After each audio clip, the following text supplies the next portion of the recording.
এখন আমি ক্লাস নিব পদার্থবিজ্ঞান প্রথম পত্র চতুর্থ অধ্যায় নিউটনিয়ান বলবিদ্যা অধ্যায়ের একটা টপিকস, সেটা হলো সংঘর্ষ বা কলিশন। প্রথমে আমরা সংঘর্ষ কাকে বলে তার সংজ্ঞাটা দেখে আসি।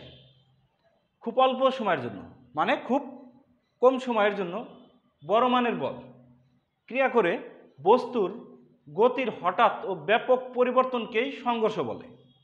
আমরা সংজ্ঞাটা দেখলাম। এখন যদি আমরা উদাহরণ দেখি তাহলে আমাদের সংজ্ঞাটা আরও ক্লিয়ার হবে। দেখো, উদাহরণের ভিতরে আমি বলছি ব্যাট ও বল। ব্যাট দ্বারা যখন বলকে আঘাত করা হয় তখন খুব বড় মানের বল ক্রিয়া করে এই বলটার গতির হঠাৎ ও ব্যাপক পরিবর্তন করে। তার মানে ব্যাট আর বলের যখন স্পর্শ আসে সেই ঘটনার নাম দেওয়া হয়েছে কি? সংঘর্ষ। এইরকম সংঘর্ষ তুমি অহরহ পাবা। যেমন একটা বাস আর বাসের মাঝখানে যে সংঘর্ষ, বা তুমি বলতে পারো একটা ট্রেন আর ট্রেন, অথবা তুমি বলতে পারো গাছ থেকে যখন ফল মাটিতে পড়ে সেটা কথা ভাবতে পারো, অথবা ক্রামবোর্ডের কথা ভাবতে পারো। ক্রামবোর্ডের স্ট্যাকার দ্বারা যখন ছোট গুটিকে হিট করা হয় তাদের মাঝখানেও সংঘর্ষ ক্রিয়েট হয়। তার মানে সংঘর্ষ কি সেটা আমরা দেখলাম। এখন এই সংঘর্ষের ক্ষেত্রে আমাদের কিছু কিছু জিনিস খেয়াল রাখা লাগবে। কি জিনিস খেয়াল রাখতে হবে? যাদের ভিতর সংঘর্ষ হবে তাদের ভিতর আপেক্ষিক বেগ থাকতে হবে। কি থাকতে হবে? আপেক্ষিক বেগ থাকতে হবে। এখন আপেক্ষিক বেগ থাকতে হবে কেন? দেখো, দুইটা বস্তু স্থির, তাদের কোনো বেগ নাই। এই বস্তুর বেগ ধরলাম ইকুয়াল 0, এই বস্তুর বেগ ধরলাম ইকুয়াল 0। তাহলে এই দুইটা বস্তুর ভিতর কখনো কি সংঘর্ষ হবে? হবে না। কারণ কি? তাদের পরস্পরের যে আপেক্ষিক বেগ সেটা কি আমার শূন্য। তার কারণ তারা স্থির, তাদের কোনো আপেক্ষিক বেগ নাই। এখন আবার তুমি এই জিনিসটা ভাবতে পারো যে দুইটা বস্তু একই দিকে যাচ্ছে, ওর বেগ u1, ওর বেগ u1, ওর সাপেক্ষে ওর আপেক্ষিক বেগ শূন্য, ওর সাপেক্ষে ওর আপেক্ষিক বেগ শূন্য। তাদের মাঝখানে কি কখনো সংঘর্ষ হবে? সংঘর্ষ হবে না। হ্যাঁ, আবার তোমার অল্টারনেটিভ হতে পারে যে বস্তুটা এই দিকে না যায় এই দিকে আসতে পারে। যখন তারা পরস্পরের দিকে আসবে তখন তাদের আবার আপেক্ষিক বেগ থাকবে। তার মানে আমার কন্ডিশনটা হলো কি? সংঘর্ষ তখনই ঘটবে যখন ওই বস্তুদ্বয়ের মাঝে আপেক্ষিক বেগ থাকবে। এখন প্রথম কন্ডিশন, বস্তুদ্বয়ের ভিতর একটাকে হতে হবে স্থির ও অপরটি হতে হবে কি? গতিশীল। দেখো কন্ডিশনগুলো কি? একটা স্থির আর একটা গতিশীল। তার মানে একটা স্থির বস্তু আর একটা গতিশীল বস্তু, তাদের মাঝখানে কি আছে? আপেক্ষিক বেগ আছে। 2 নম্বর কন্ডিশন, উভয়েই গতিশীল। উভয়েই গতিশীল। উভয়েই গতিশীল। তাহলে তাদের ভিতর কি থাকবে? আপেক্ষিক বেগ থাকবে। ওই কন্ডিশনের ভিতর যখন যখন তারা পরস্পরের কাছাকাছি আসবে তখন তাদের ভিতর সংঘর্ষ ক্রিয়েট হবে।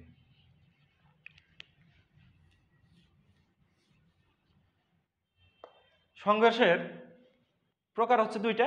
একটা হলো স্থিতিস্থাপক সংঘর্ষ আর একটা হলো অস্থিতিস্থাপক সংঘর্ষ। প্রথমে আমরা স্থিতিস্থাপক সংঘর্ষটা বোঝার চেষ্টা করব। প্রথমে কোনটা? স্থিতিস্থাপক। তাহলে আমরা লিখি স্থিতিস্থাপক।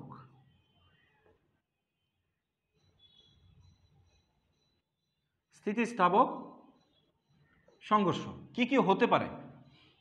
একটা লিখবো হলো আমরা সংঘর্ষের পূর্বে, আর একটা লিখবো সংঘর্ষের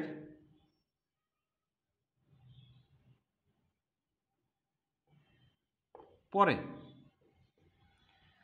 যে দুইটা বস্তুর কথা ভাবছি আমরা, এই দুইটা বস্তুর মানে সংঘর্ষ হওয়ার পূর্বে ভরবেগ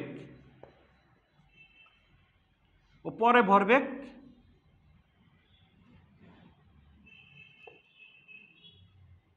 সমান হবে। তার মানে হচ্ছে কি, আমাদের দুইটা বস্তুর ভিতর সংঘর্ষ হবে, সংঘর্ষের পূর্বে ভরবেগ আর সংঘর্ষের পরে ভরবেগ একই হবে। সংঘর্ষের পূর্বে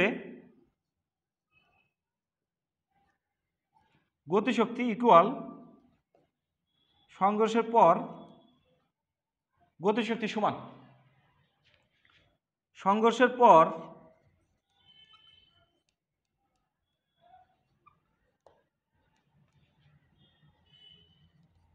বস্তুদ্বয় আলাদা থাকবে। আমাদের স্থিতিস্থাপক সংঘর্ষের ক্ষেত্রে আমরা দেখলাম যে সংঘর্ষ পূর্বে ভরবেগ পরে ভরবেগ একই থাকবে, পূর্বে গতিশক্তি পরে গতিশক্তি একই থাকবে, এবং কি সংঘর্ষ হওয়ার পর বস্তুদ্বয় কী থাকবে, আলাদা থাকবে। সেই সংঘর্ষটাকে আমরা কি বলতেছি, স্থিতিস্থাপক সংঘর্ষ। আমাদের এই প্রাত্যহিক জীবনে স্থিতিস্থাপক সংঘর্ষ আমরা দেখি না বললেই চলে। তো উদাহরণ হিসেবে আমরা বলতে পারি যে অণুপরমাণুর ভিতর যে সংঘর্ষ বা পরমাণু গঠনকারী মৌলিক কণিকা সমূহের ভিতর যে সংঘর্ষ, সেগুলো মূলত স্থিতিস্থাপক সংঘর্ষ। একটা নিউটন আর প্রোটনের ভিতর যে সংঘর্ষ হয়, সেই সংঘর্ষটা কি, স্থিতিস্থাপক সংঘর্ষ। সে এই সবগুলাই মেনটেন করে।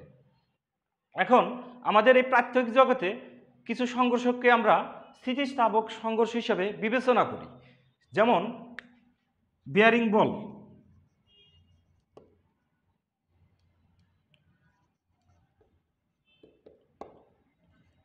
বিয়ারিং বল বা মার্বেল। দুইটা বিয়ারিং বলের ভিতর যে সংঘর্ষ, সেটা প্রায় স্থিতিস্থাপক সংঘর্ষ হয়। দুইটা কাঁচের তৈরি মার্বেলের ভিতর যে সংঘর্ষ, সেটা প্রায় স্থিতিস্থাপক সংঘর্ষ হয়। যে কারণে আমরা উদাহরণ হিসাবে প্রাত্যহিক জীবনের স্থিতিস্থাপক সংঘর্ষের যে উদাহরণ, সেটাকে আমরা বলি বিয়ারিং বল বা কাঁচের তৈরি মার্বেল বা ধাতব পদার্থের যে সংঘর্ষ, সেটাকে আমরা কি বলতেছি, স্থিতিস্থাপক সংঘর্ষ। এখন আমরা যেটা দেখব, অস্থিতিস্থাপক সংঘর্ষটা কি। আগের মতোই দুইটা বস্তুর ভিতর সংঘর্ষ হবে, সংঘর্ষের পূর্বে ভরবেগ পরের ভরবেগ সমান হবে। গতিশক্তির ক্ষেত্রে যেটা হবে, সংঘর্ষের পূর্বে গতিশক্তি পরের গতিশক্তির চেয়ে বেশি হবে। তার মানে দেখো, পূর্বের গতিশক্তির চেয়ে পরের গতিশক্তি কী হয়েছে, কম হয়েছে। সংঘর্ষের পর বস্তুদ্বয় একত্রে থাকবে।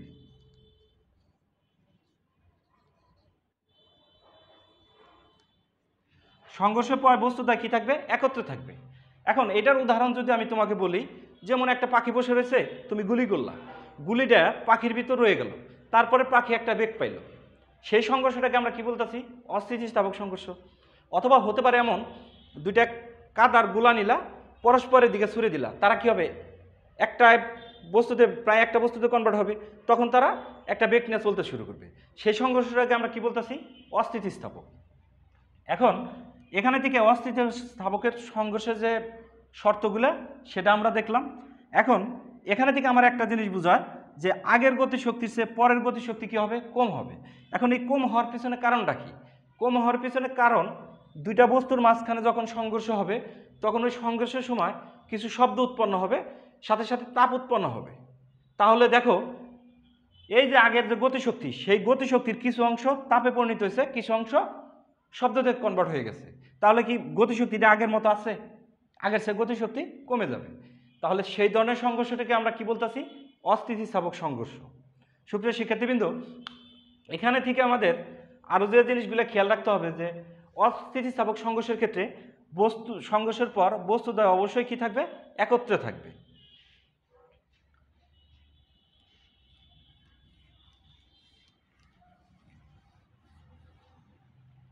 এখন দেখো, স্থিতিস্থাপক সংঘর্ষের ক্ষেত্রে আমরা কিছু কন্ডিশনের কথা লিখতে পারি। কি কি কন্ডিশন সেটা দেখো তুমি, যে দুইটা বস্তু আছে, একটা বস্তু এইদিকে গতিশীল, এইদিকে তার বেগ u1, এ বস্তু এইদিকে তার বেগ u2, এর ভর m1, এর ভর m2।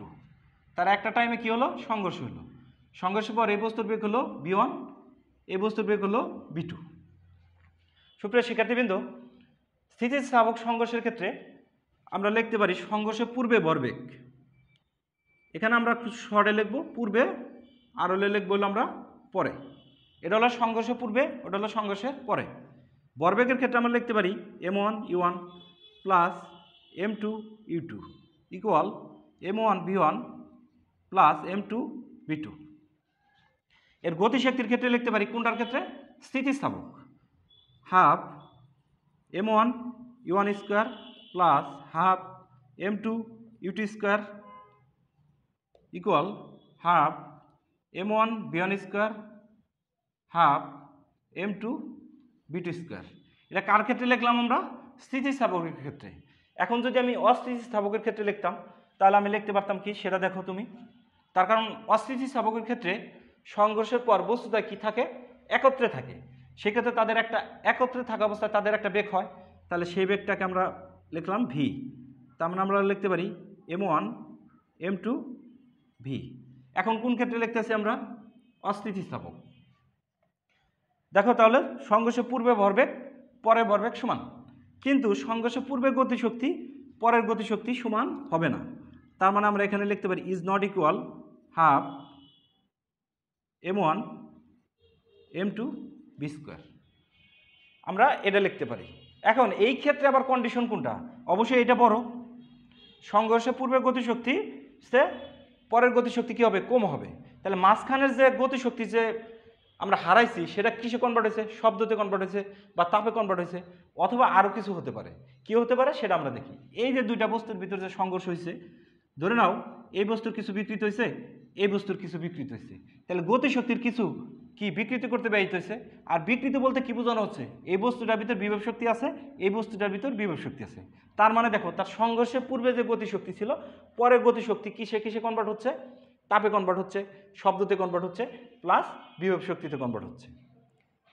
এবারে এখানে থেকে আরেকটা জিনিস আমরা বের করতে পারি যে সংঘর্ষের পূর্বে গতিশক্তিটাকে আমি ধরে নিলাম কত?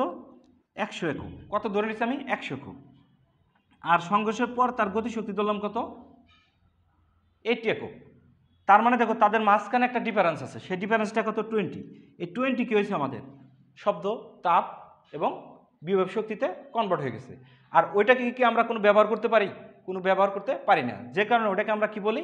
অপচয় হয়েছে।